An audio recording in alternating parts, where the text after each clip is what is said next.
കണ്ണൂർ ഇരിട്ടിയിൽ 7 വയസ്സുകാരനെ വെട്ടി പരിക്കേൽപ്പിച്ചത് സ്വന്തം അമ്മാവൻ തന്നെ. ബിജെപി പ്രവർത്തകനായ ഭർത്താവിനോടുള്ള രാഷ്ട്രീയ വിരോധമാണ് മകന് നേരെയുണ്ടായതെന്നാണ് കുട്ടിയുടെ അമ്മ ഏഷ്യാനെറ്റ് ന്യൂസിനോട് പറഞ്ഞത്. അക്രമത്തിൽ പരിക്കേറ്റ കുട്ടിയെ ശസ്ത്രക്രിയയ്ക്ക് ശേഷം വാർഡിലേക്ക് മാറ്റി.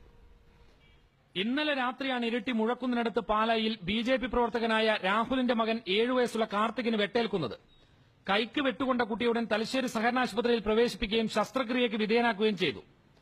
ബിജെപി പ്രവർത്തകനായ തന്റെ ഭർത്താവിനെ ആക്രമിക്കാനെത്തിയ തന്റെ സഹോദരൻ മനു അടക്കമുള്ള സംഘമാണ് കുട്ടിയെ വെട്ടിയെന്നാണ് കുട്ടിയുടെ അമ്മ ഏഷ്യാനെറ്റ് ന്യൂസിനോട് പറഞ്ഞത്.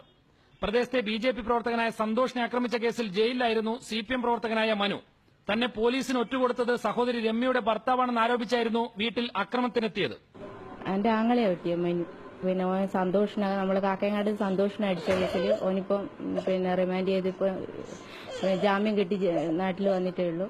അപ്പൊ ആ ഈ ഒരു കേസിൽ അവനെ ഒറ്റിക്കൊടുത്തത് ഞമ്മളാന്നാ പറയുന്നത്. തന്നെ കൊല്ലുമെന്ന് മനു നേരത്തെ തന്നെ ഫോണിൽ ഭീഷണിപ്പെടുത്തിയിരുന്നതായി രാഹുലും പറയുന്നു.